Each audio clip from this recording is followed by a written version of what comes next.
So now we are going to dig into the LSU season and talk about LSU. But before we do, I think it's appropriate to, and we won't get into the specifics, man, just because it is what it is. But just to let you guys know from Chicken and the Dog and B, look, man, our hearts and our thoughts and our prayers are with the LSU program and the family and friends of this young man, Lacey, their wide receiver, that took his life this weekend. I know he had a lot of stuff going on. Look, man, for anybody that this is affected, man, our hearts are with you. Yeah. It's never too late to reach out if you need help, and if you have a teammate or a friend or a loved one that looks like they need help, reach out, because you never know that might be the hand that they're looking for. That's for sure, man. Yeah, pay attention to people. So let's dive into their season. And man, was it crazy. So they opened up with a former Pac-12 team that moved to the Big Ten. My fine feathered friend loves the school. It's his second favorite. And they opened up with at the time a number 23. I will not say it. I will not say the initials. I will refer to them as Southern Cal, aka the Fighting Prophylactics, and they lost 27-20. LSU did. Not a good look. Not a good start. They came back next week and took on Nichols and beat them 44-21. You should have. Then they came to Coletown. We talked about this game quite a bit last week, and took on your South Carolina Gamecocks, and they won in a nail biter, 36-33. However, as like I said, we talked about that last week. There were some things that happened in that game, but you were losing.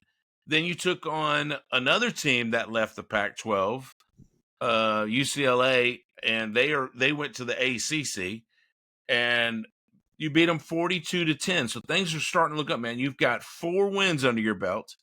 Then you take on my man, Ole Miss at home, number 9, and you beat them 29-26 in overtime. So there you go, 5 straight wins. Then you take on the Fighting Pittmans in Arkansas, and you beat them 34-10. So now you've just won 6 straight games after losing to the Trojans, right? Yeah. Things are looking good. Then you take on number 14 Texas A&M, the Screaming Aggies, and you lose, man, 38-23. Then you take on number 11 Alabama at home at night. You should have won that game, but you didn't. Jalen Milroe showed up, and you lost 42-13. Then you go to the Swamp and take on Florida, and you lose 27-16. That's 3 in a row. Now everybody's going, who is LSU? Right. Then you come back and beat Vandy 24-17 in Tennessee. Then you take on your last game of the season. You take on Oklahoma. Actually, it was at home, Oklahoma, and you beat them 37-17. Let me rephrase it. You didn't go to Tennessee. You actually played Vanderbilt at home. Let me correct myself. But you did take on Oklahoma at home, and you won 37-17. Then you had your bowl game. You went to the Kinder's Texas Bowl, took on the Fighting Baylor Bears, and you beat them 44-31. All in all, 9-win season, 8-win regular season. Not bad. A little crazy, but not bad. A little crazy, had its ups and downs.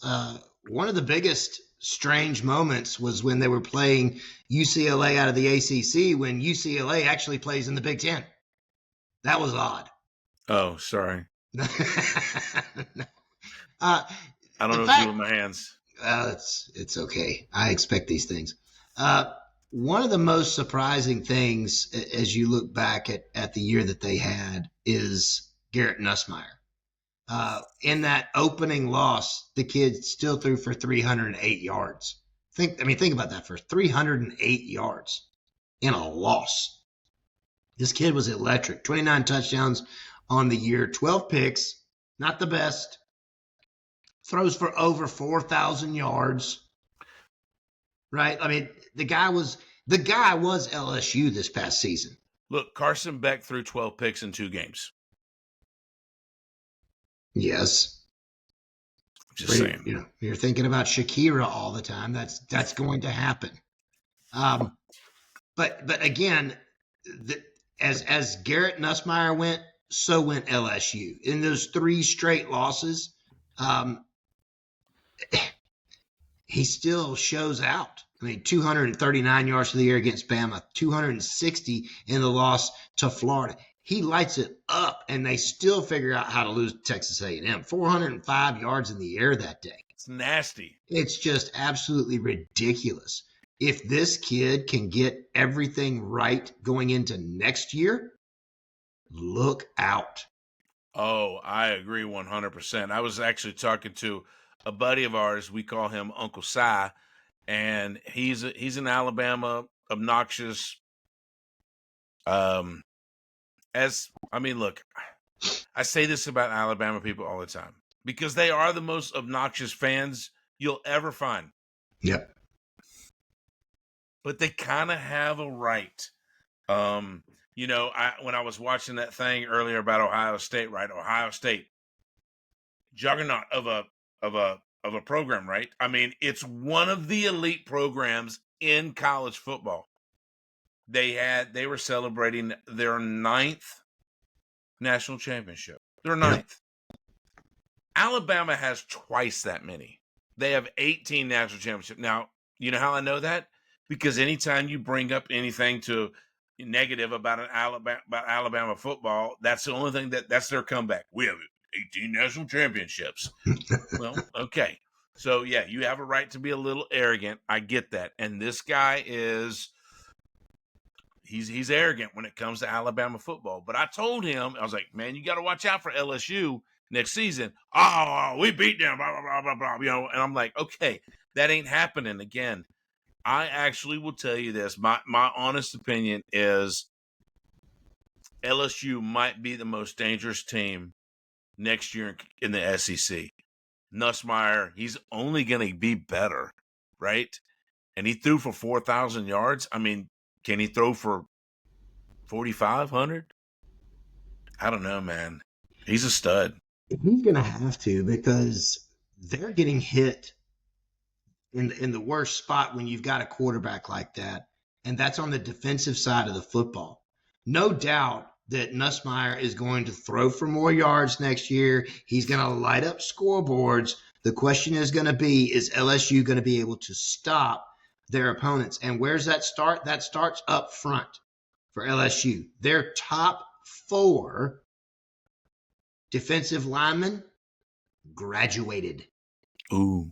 Top 4. Swinson, Jones, Gio Payas. I can't say your name. Sorry, sir, but whatever. Sean, those guys are all gone. They're not coming back. They're not walking through that door. At the linebacker position, Greg Penn, gone. Number 2 middle linebacker there, he's gone. Defensive back position, you've got some transfers and some graduate activity there. Not your top 2. Stamps and Gilbert are going to be back, but Alexander's gone. Sage Ryan is gone. There's going to be some adjustments that are going to need to be made. They've lost 21 players, either already through transfer or who are still in the portal. So there's some work that needs to be done for LSU in this offseason. But if they can figure out how to put a defense together, then they could be very, very dangerous coming into next year. Yes. But we got to remember who their head coach is, man. And Brian Kelly, man, I mean, he's a great coach. He's got the name recognition as being a great coach, as somebody that that you want to go play for. So this is this is the thing that's beautiful about college football is these players are rotating, right? It's next man up. It's next man up. And I think Kelly can do next man up on that defense just as good as anyone else could. Well, when he's done doing that, he's going to have to then go to his offensive line. Ooh. Because the only returning player that they've got on that O-line is their center, DJ Chester. Your right tackle, draft. Your right guard, draft. Your left guard, graduated. Your left tackle, draft. Oh, my. There's going to be some holes to fill. Now you talk about next man up. You got a 4-star true freshman, Tyree Adams, that'll be filling that spot, probably at the left tackle position. You've got a 4-star Weston Davis, true freshman, that will probably be filling that spot at the right tackle position. So they're going to make some moves here again in this offseason. You've got some next man up in that locker room, but there's going to be work to be done. It's not an automatic ticket stamp. Good thing that you've got Nussmeier, but it's not an automatic ticket stamp for them to be successful in the SEC this next year. Alabama is going to play with a chip on their shoulder. In Tuscaloosa. It should have been us in the playoffs. Lane Kiffin is going to play with a chip on his shoulder. It should have been us in the playoffs. LSU is going to have a long, rocky road. Whoa. You missed someone. You know who's going to come in with a chip on their shoulder is South Carolina Gamecocks and Lenora Sellers. Well, yes, that's a given. Oh, okay. All right. We always come in with a chip on our shoulders. Now, whether or not we can actually do anything about it, historically is the argument. But you guys are a little cocky. That we are. But like I said, man, they had a pretty good year this year. Kind of crazy to think about. They lost to A&M. They got smoked by Alabama, and they lost to Florida. Those 3 games in a row, man. But Brian, but Kelly pulled it back together and won his last 3. So I mean, that's a positive. At least he finished on a positive and not got beat by the Fighting Curtises the last game. Yeah, it started looking kind of rocky there, dropping 3 in a row. The way now listen, that was a tough neck of the schedule for them. But it wasn't looking good when they got thumped by Alabama, and then ended up following it the next week with a loss to Florida. People were holding their breath when they had to go up against Vanderbilt when Vandy came to town, because Vandy was having a very special year. Ernie, can you imagine? Right, Hebert, can you imagine what they would have done there in Baton Rouge had Ernie been able to bring Sesame Street to town? Oh, yeah. That would have – they may have been able to win that game. Or would the Muppets got a little toasty? I think so. I think that there would have been a quick little trip somewhere, and maybe Sesame Street could have been a lot like Bourbon Street. Well, yes. I mean, we've been to Baton Rouge, LSU Alabama game in 18 or 19? 18. 18. Okay, so we've been there, man, and that game, wow. It's a special environment. We talk about Ole Miss being special and the Grove, and that was, I mean, that they have their own thing, but you want to talk about the most welcoming / hostile environment you'll ever go to? Go to Baton Rouge. As long as you're not the team that they're playing, they love you. Right. They fed us, man. Oh my God, the boudin balls. Oh my God. I mean, I'm getting fatter just thinking about that again. I said, I didn't say fat. I said fatter. Yeah. With a PH. With a PH. That's right. That's right. But all in all, I mean, again, you finished the season outright. You won your last 4 games. You won your bowl game. And now it's time to go into the 2025 season and do some good.